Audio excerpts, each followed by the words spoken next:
அனைவருக்கும் வணக்கம். சட்டம் அறிவோம் நிகழ்ச்சியில் நாம் தொடர்ந்து சந்தித்து கொண்டிருக்கிறோம்.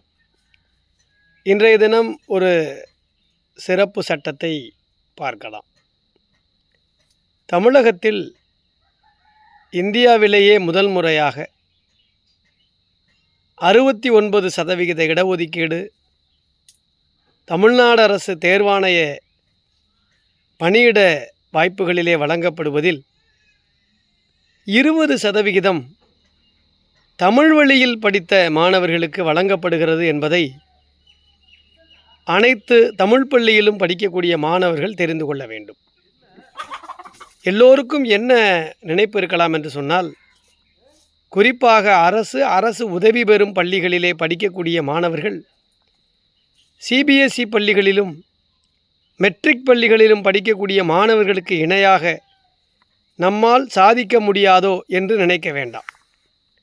1ஆம் வகுப்பு முதல் 12ஆம் வகுப்பு வரையில் தொடர்ந்து தமிழ் வழியில் படித்திருந்தால் அம்மாணவர்களுக்கு தமிழ்நாடு அரசு தேர்வாணையம் டிஎன்பிஎஸ்சி நடத்தக்கூடிய தேர்வுகளில் 20% இடஒதுக்கீட்டை தமிழக அரசு வழங்கியிருக்கிறது. வேறு மாநிலங்கள் எந்த மாநிலத்திலும் இல்லாத ஒரு அற்புதமான வாய்ப்பை தமிழகத்திலே வழங்கியிருக்கிறார்கள். ஆகவே தமிழ் வழியில் படிக்கக்கூடிய மாணவர்கள், நாங்கள் எல்லாம் கிராமப்புறத்திலே பிறந்திருக்கிறோம், அரசு பள்ளியிலே படிக்கிறோம், அரசு உதவி பெறும் பள்ளியிலே படிக்கிறோம், எங்களுக்கு அரசு வேலை என்பது எட்டாக்கனி என்று நினைத்துவிட வேண்டாம். உங்களுக்கான வாய்ப்பினை தமிழக அரசு பிரத்யேகமாக 20%, அதாவது 100 பணியிடங்களுக்கு போட்டித் தேர்வு நடக்கிறது என்று சொன்னால் 20 இடங்கள் தமிழ் வழியில் படித்த மாணவர்கள். நினைத்து பாருங்கள், மொழி வாரியாக மொழியின் அடிப்படையில் 20% வேலைவாய்ப்பில் கொடுத்திருக்கிற ஒரே மாநிலம் தமிழ்நாடு அரசு.